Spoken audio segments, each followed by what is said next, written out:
America ने इस समझौते के लिए ईरान के सामने अपनी शर्तें रख दी हैं। अमेरिका एक तरफ मुआवजा देने को तैयार नहीं दिख रहा, वहीं दूसरी ओर ईरान से संवर्धित यूरेनियम सौंपने की मांग कर दी गई है। अब अमेरिका की शर्तें क्या है? शर्तें यह है कि ईरान केवल एक ही न्यूक्लियर साइट चलाएगा और बाकी को बंद कर देगा और अपना संवर्धित यूरेनियम अमेरिका को सौंप देगा।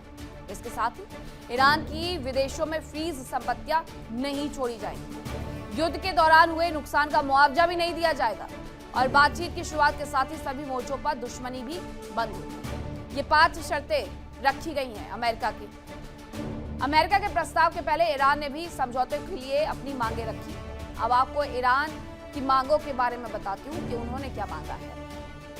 सभी मोर्चों पर जंग खत्म होनी चाहिए, ये मांग की गई है ईरान की तरफ से। सभी मोर्चों पर जंग खत्म हो जाए, लेबनान में इजराइल के हमले रुक जाए, हॉर्मुज पर अमेरिका की नाकेबंदी हटाई जाए, सभी अंतर्राष्ट्रीय प्रतिबंध हटाए जाएं और विदेशों में फ्रीज संपत्तियां छोड़ी जाएं, जो कि अमेरिका ने अस्वीकार कर दी। दूसरी तरफ सऊदी अरब का ड्रोन अटैक नाकाम करने का दावा है। सऊदी ने 3 ड्रोन को मार गिराने का दावा किया है।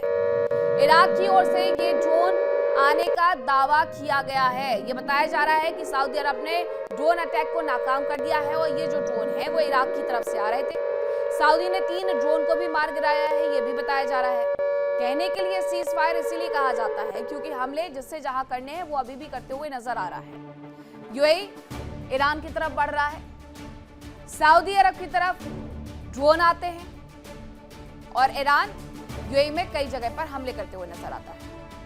ये सिर्फ अमेरिका और इजराइल के साथ सीज फायर हो सकता है, लेकिन अरब मुल्कों के साथ ये सीज फायर नहीं। और ईरान का सीधा ये कहना है कि दरअसल इन तमाम देशों ने अपनी जमीन का इस्तेमाल हमारे खिलाफ करने दिया, अब ऐसे में इन्हें भी हमारे हमले झेलने होंगे। और दोनों ही देश यूएई हो या ईरान हो, पहले से ही दुश्मनी निभाते हुए नजर आ रहे हैं। ऐसे में उनके लिए ये अच्छा मौका है कि इस युद्ध में वो एक दूसरे का जितना नुकसान कर सकते उतना करें। अब एक और जानकारी है कि यूएई के न्यूक्लियर पावर प्लांट पर एक बड़ा अटैक हुआ है। ये बड़ा हमला बाराका न्यूक्लियर पावर प्लांट पर किया गया है और ये हमला बाराका पर ड्रोन से किया गया है। हमले के बाद रेडिएशन लीक की हालांकि कोई खबर सामने नहीं आई है। तो ये वो तस्वीर है, ये वो बाराका न्यूक्लियर पावर प्लांट है जिस पर ड्रोन से हमला किया गया है। हालांकि यहाँ पर कोई भी रेडिएशन लीक की खबर नहीं आई, लेकिन जैसे ही ये खबर आई दुनिया भर में कोहराम जरूर मचा कि एक बार फिर से क्या दुनिया परमाणु अटैक होने की वजह से, या फिर यूं कहिए कि परमाणु जो साइट है वहां पर अटैक होने की वजह से रेडिएशन को बर्दाश्त करेगी। ईरान ने जो किया उसे इसकी निंदा भी बहुत सारे देशों से सुननी पड़ रही है। भारत ने भी इस बात की निंदा की है कि बाराका न्यूक्लियर पावर प्लांट पर जो ड्रोन अटैक किया गया है वो दरअसल नहीं किया जाना चाहिए था। दूसरी तरफ सऊदी अरब ये बता रहा है कि उसकी तरफ इराक से ड्रोन भेजे गए, लेकिन उसने 3 ड्रोन को मार गिराया है। युद्ध के दौरान ईरान ने अरब देशों में भारी तबाही मचाई। ईरान ने सबसे ज्यादा हमले यूएई पर किए।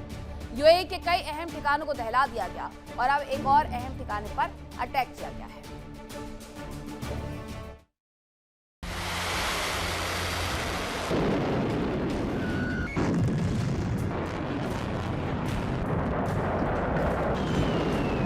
अबू धाबी के बाराका न्यूक्लियर प्लांट पर ड्रोन हमला किया गया।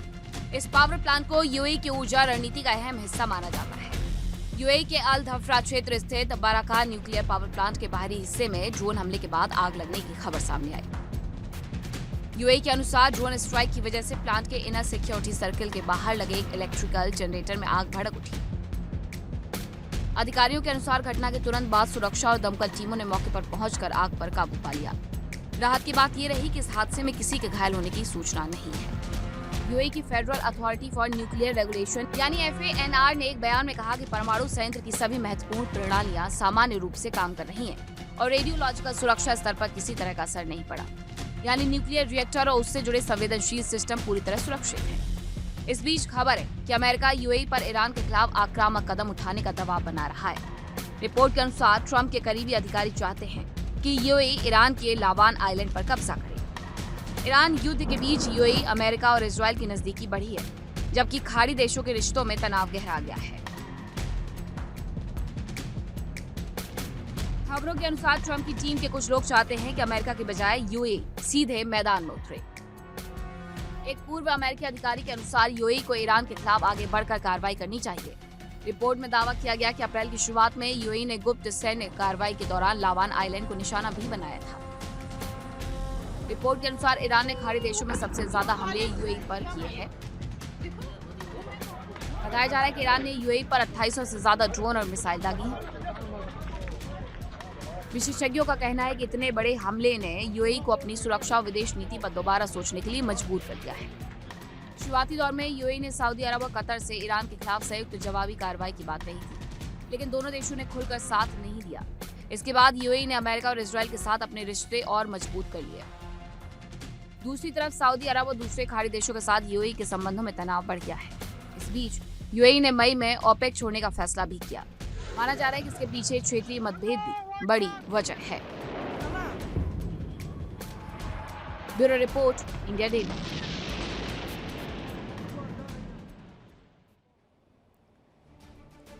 यूएई के पावर प्लांट पर जो अटैक हुआ है उसके बारे में एक बार फिर से मैं आपको बताती हूँ ग्राफिक्स के जरिए कि अबू धाबी के बाराका न्यूक्लियर पावर प्लांट पर अटैक किया गया है। दूसरी तरफ न्यूक्लियर पावर प्लांट पर ईरानी ड्रोन से हमला किया गया है, लेकिन इससे कोई रेडिएशन लीक नहीं हुआ। प्लांट परिसर में मौजूद जनरेटर में आग लग गई थी, हालांकि इसके बारे में ये जानकारी मिली, लेकिन प्लांट की जो सभी यूनिट्स हैं वो पूरी तरीके से सुरक्षित बताई जा रही है और इसी वजह से यहाँ पर कोई भी रेडिएशन लीक नहीं हुआ है। रेडिएशन लीक होने का खतरा था, लेकिन अभी जानकारी ये है कि रेडिएशन नहीं हुआ है। अरब जगत का पहला न्यूक्लियर प्लांट है बाराका, जिस पर ड्रोन अटैक किया गया सीधे तौर पर ईरान की तरफ से। यूएई की इलेक्ट्रिक सप्लाई के बड़े हिस्से का उत्पादन इसी बाराका न्यूक्लियर पावर प्लांट से होता है। अबू धाबी और साथ ही साथ दुबई, यूएई को हमेशा इस बात का डर सताते रहता है कि कहीं उस पर, उन दोनों शहरों पर ईरान ऐसा हमला न कर दे जिसकी वजह से वो दोनों शहर तबाह हो जाए, इसीलिए वो इजराइल के साथ अपनी दोस्ती तक को नकार देता है। अब आपको ये बताती हूँ कि कैसे हॉर्मुज में ईरान और यूएई का विवाद हमेशा से छिड़ा हुआ है, बहुत पहले वक्त से। खुद को हॉर्मुज का गेटकीपर ओमान और यूएई मानते हैं। यूएई भी इस बात पर दावा करता है कि वो हॉर्मुज का रखवाला है। यूएई का तट सीधे तौर पर हॉर्मुज के सक्रिय हिस्से को नहीं छूता है, इसलिए ईरान इस बात को नहीं मानता है, वो नकारता है। ओमान और ईरान के साथ यूएई की समुद्री सीमा मिलती है। दूसरी तरफ यूएई और ईरान के बीच में अबू मूसा ग्रेटर चुनाव और लेसर चुनाव द्वीपों को लेकर के विवाद है और ये विवाद 1971 का है। लावान द्वीप को लेकर के भी यही विवाद देखने को मिलता है। और दूसरी तरफ अबू मूसा हो, ग्रेटर चुनाव हो, लेसर चुनाव हो, इन सब पर ईरान का कब्जा है और यहाँ पर बाकायदा ईरान की तरफ से अपनी सेना को तैनात किया गया है। दूसरी तरफ लावान द्वीप को लेकर के भी यही जानकारी मिली थी। लावान द्वीप को लेकर के ये कहा गया अमेरिका की तरफ से कि उस पर यूएई जाकर के अपना अधिकार जमा ले, अपने सैनिकों को उतार दे। अब जरा आपको ये बताती हूं कि केवल ईरान ही नहीं, यूएई के दूसरे पड़ोसी मुल्कों से भी अदावत है। अब कौन कौन से वो मुल्क है? सूडान संघर्ष के दौरान यूएई ने सेना की बजाय आरएएफ का साथ दिया, इसलिए उसका सूडान के साथ भी अच्छी खासी दुश्मनी है। आरएएफ को सहयोग और हथियार दिए जाने से सऊदी अरब भी नाराज हो गया।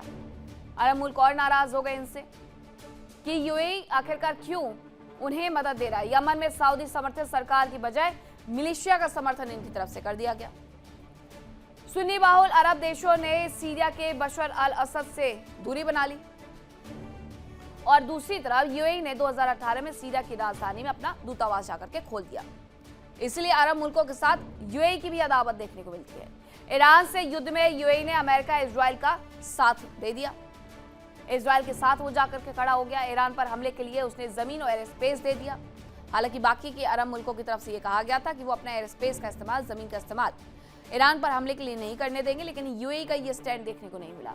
ओपेक संगठन से अलग होने के कारण सऊदी से और ज्यादा तनाव भी बढ़ गया। तो ये यूएई की दुश्मनी बाकी देशों से भी देखने को मिलती है। यूएई और ईरान के बीच दुश्मनी की एक बड़ी वजह इजराइल और यूएई के बीच कम होती हुई दूरियां भी है, दोनों के नजदीक है।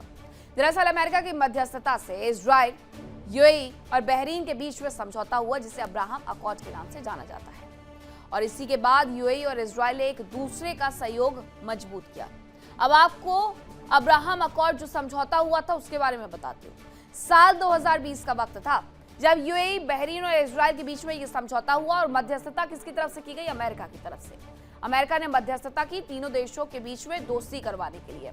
इजराइल का समर्थक हमेशा से अमेरिका रहा है। ऐसे में वो चाहता था कि खाड़ी में जहां पर इजराइल स्थित है वहां उसके कुछ और देशों के साथ संबंध सुधरे।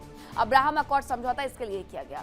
इजराइल और अरब देशों के संबंध सामान्य बनाने पर इस दौरान सहमति जता दी गई और ये यूएई ने समझौते के तहत इजराइल के संबंध सामान्य बनाने का ऐलान भी कर दिया। इसीलिए राजनयिक हो, आर्थिक हो, प्रौद्योगिकी हो, सांस्कृतिक हो, सभी मुद्दों पर तीनों ही देशों में आपसी सहमति बनी हुई नजर आती है। बहरीन ने भी इजराइल से संबंध सामान्य करने पर अपनी सहमति जता दी है। दूसरी तरफ जून 2021 में अबू धाबी में इजरायली और तेल अवीव में यूएई का दूतावास खोल दिया गया। ये संबंधों की तरफ, राजनयिक संबंधों की तरफ एक बड़ा स्टेप लिया गया। इजराइल और यूएई के बीच में सीधी उड़ान सेवाएं स्थापित कर दी गई ताकि दोनों ही देशों के बीच में जो कल्चरल एक्टिविटी है वो भी पूरी तरीके से शेयर हो सके। देखिए इंडिया डेली 24/7 अब आपके स्मार्ट टीवी पर। इंडिया डेली मौजूद है सभी डिजिटल प्लेटफॉर्म पर लाइव और लगातार। इंडिया डेली 24/7 हर दिन राष्ट्र को समर्पित।